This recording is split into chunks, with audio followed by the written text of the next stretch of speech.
Parliament के चल रहे सेशन में सरकार ने एक सवाल के जवाब में बताया कि वो केंद्र के और राज्यों के इलेक्शन मतलब सेंटर के और स्टेट के इलेक्शन एक साथ करवाने की सोच रही है। जी हाँ, मतलब वन नेशन वन इलेक्शन। इसके बारे में सरकार सोच रही है कि एक ही साथ एमपी और एक ही साथ एमएलए, और वो भी पूरे देश में हो जाए। लेकिन क्या ये इतना आसान है? और क्या सिर्फ इसके फायदे हैं जो सरकार गिनवा रही है, या इसकी कुछ कमियां भी हैं?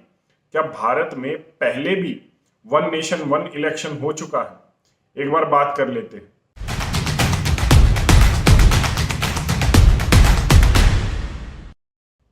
2014 से लेकर 2022 तक लगातार कभी ना कभी देश के किसी न किसी हिस्से में चुनाव होते रहे हैं, और इन इलेक्शंस को लेकर हर साल जितने भी चुनाव हुए हैं उनमें 7,400 से ज्यादा करोड़ रुपए 7,400 करोड़ से ज्यादा रुपए खर्च हुए हैं। ये इलेक्शन कमीशन का आंकड़ा है। और सरकार ये कहती है, इलेक्शन कमीशन ये कहता है कि ये इलेक्शन अगर एक साथ हो जाए सेंटर के और स्टेट्स के, तो ये पैसा हम बचा सकते हैं। ये जो मैंने आपको आंकड़ा बताया है लगभग 7,500 करोड़ रुपए का, ये ऑफिशियल आंकड़ा है। एक नंबर का पैसा है जो इलेक्शंस में खर्च हुआ और जिसका रिकॉर्ड है। अनरिकॉर्डेड या 2 नंबर का पैसा कितना खर्च हुआ है, वोट खरीदने में कितना गया है, शराब देने में कितना गया है, शराब पिलाने में कितना गया है, वो सब अलग है। खैर, सरकार ये मानती है कि 7,500 करोड़ रुपया 2014 से 2020 के बीच में इलेक्शंस में खर्च हुआ है, और ये एक डायरेक्ट बेनिफिट है कि अगर इलेक्शन सेंटर के और स्टेट के एक साथ हो जाए तो, ऐसा सरकार का कहना है। एक बार बात कर लेते हैं कि क्या इलेक्शन पहले भी ऐसे हुए हैं। जी हाँ, भारत में 1952, 1957, 1962 ये जब नेहरू जी की सरकार रही, उनकी गवर्नमेंट रही, तो इनमें वन नेशन वन इलेक्शन हुए थे। एक साथ इलेक्शंस हुए थे सेंटर के और स्टेट के। इसके बाद 1967 तक भी एक ही इलेक्शन होते आ रहे थे भारत में। इसके बाद क्या हुआ, सेंट्रल लेवल पर एक पार्टी स्थापित हो गई, जैसे उस समय कांग्रेस थी, लेकिन स्टेट्स में लोकल पार्टीज इमर्ज होने लगी धीरे धीरे राज्यों के मुद्दों को लेकर। जैसे हरियाणा में कोई और मुद्दा है, पंजाब में कोई और, राजस्थान में कोई और, उत्तर प्रदेश, कर्नाटक, तमिलनाडु, ये जितने भी जो है राज्य थे, इनके लोकल मुद्दों ने अपना वर्चस्व पार्टियों ने खड़ा किया और धीरे धीरे वो इमर्ज होने लग गई। इसके बाद से इलेक्शंस में डिफरेंस आने लग गया, उनकी डेट्स में डिफरेंस आने लग गया, और हालात ये हैं कि अब 5 के 5 साल में आपको कोई ऐसा समय नहीं दिखेगा कि देश के किसी न किसी हिस्से में कोई ना कोई इलेक्शन की तैयारी न चल रही हो। इसके बाद इलेक्शन कमीशन खुद ये कहता है कि वो इसके फेवर में है कि वन नेशन वन इलेक्शन होना चाहिए। लेकिन क्या ये इतना आसान है? नहीं। सरकार ने अभी एक लॉ पैनल को कहा है कि वो आप इसकी क्रुशैलिटीज देखिए कि ये कितना मुश्किल है और इसमें क्या क्या अड़चने हैं, इसमें क्या क्या टेक्निकली और पार्लियामेंट्री जो संसदीय प्रक्रिया है उसको पास करने में क्या क्या हो सकता है। जैसे अगर हम इस प्रक्रिया को पास करेंगे तो लगभग 50% स्टेट्स के 50% ऑफ द स्टेट्स की हामी चाहिए होगी अगर वन नेशन वन इलेक्शन होना है। मुझे लगता है ये बीजेपी आराम से कर लेगी, क्योंकि उसके पास आज लगभग आधे राज्य तो है ही।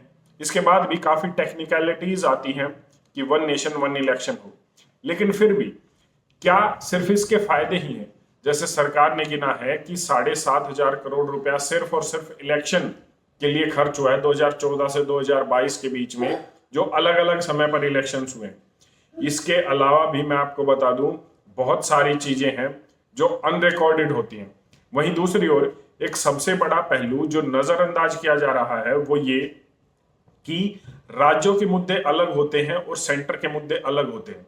आपने 2014 में अपनी हर एक लोकसभा सीट पर मोदी जी को वोट तो दे दिया, लेकिन कई बार हर स्टेट के हर क्षेत्र के मुद्दे अलग होते हैं। तो इसमें क्या होता है, इसमें आप वोट एक नेशनल फेस को देखकर दे देते हैं, लेकिन कई बार वो लोकल मुद्दे नहीं सॉल्व हो पाते जो आपने नेशनल इंटरेस्ट में दिए। इसका फायदा और नुकसान तो मैंने आपको बता ही दिया है। नुकसान कई बार नहीं, हर बार स्टेट का ही होता है, उसके अपने मुद्दे रह जाते हैं और स्टेट के मुद्दों से लगभग 70 से 80% तक जनता जुड़ी होती है। पानी की समस्या है, खाने की समस्या है, कई बार रोजगार की समस्या है। ये ऐसे मुद्दे होते हैं जो कई बार स्टेट के भी होते हैं और लगभग हर स्टेट के अलग अलग होते हैं। जैसे हरियाणा और पंजाब में SYL का मुद्दा है, वो एक राज्यों का मुद्दा है। अगर आप सेंटर की सरकार अगर चुनते हैं तो उससे राज्य को कोई भी लेना देना नहीं है और सेंटर को इन मुद्दों से कोई लेना देना नहीं। तो ये जो नुकसान है ये बहुत बड़ा नुकसान होगा और इसमें लगभग हर स्टेट को, हर राज्य को अपनी शायद ही भरपाई वो कभी कर पाए। लेकिन यहां पर यह बात भी हमें नहीं भूलनी चाहिए कि जैसे नोएडा के पास जो जेवर एयरपोर्ट है वो भी इसी जो है समस्या से निकली हुई एक समस्या है कि जब इलेक्शन अलग अलग होते हैं, जब इलेक्शन अलग अलग होते हैं तो राज्यों में और सेंटर में सरकारें अलग अलग होती हैं। जैसे जेवर एयरपोर्ट अटल बिहारी वाजपेयी जी का प्रोजेक्ट था जो लगभग साल 2000 का था और अब 2022 आ गया है। इसमें हुआ क्या कि सेंटर में पहले बीजेपी की सरकार थी या कोलेशन गवर्नमेंट हम कह सकते हैं, उसके बाद राज्य में दूसरी सरकार थी जिसे हम बीजेपी के ऑपोजिशन की कह सकते हैं। तो उसने क्या किया, अटल बिहारी वाजपेयी के प्रोजेक्ट को हामी नहीं भरी, उसको क्लियर नहीं किया। इसके बाद क्या हुआ, जब राज्य में सरकार बदली तो 2005 में सेंटर में कांग्रेस की सरकार आई जिससे वो प्रोजेक्ट टलता टलता अब 22 साल तक वो प्रोजेक्ट अटका है। हजारों करोड़ों रुपए, लगभग 2 गुना 3 गुना उस प्रोजेक्ट की जो है एस्टिमेटेड कॉस्ट हो गई है और अब 22 साल बाद वो प्रोजेक्ट कहीं ना कहीं हो रहा है। मतलब एक सरकार जब एक प्रोजेक्ट कर देती है पास, तो जब दूसरी सरकार आती है तो वो उसे रोक देती है और जब तक वो सरकार रहती है वो प्रोजेक्ट अटका रहता है। इससे कुछ नहीं, टैक्स पेयर्स का पैसा खराब होता है और वो पैसा अटका रहता है। और जब वन नेशन वन इलेक्शन होगा तो क्या होगा, तो राज्य और सेंटर में, स्टेट में और सेंटर में लगभग आपको एक ही सरकार दिखेगी। तो ऐसे मुद्दे आपको देखने को नहीं मिलेंगे। खैर, सब चीजों का अपना एक फायदा और नुकसान होता है, लेकिन इसमें जहां तक हमारी समझ में आती है वो ये कि इसमें राज्यों को नुकसान होने वाला है क्योंकि अलग अलग राज्यों के भारत में अलग अलग मुद्दे हैं और वो आज भी कहीं ना कहीं अपनी एक क्रूशियल इंपॉर्टेंस रखते हैं और जिन्हें सॉल्व होना चाहिए।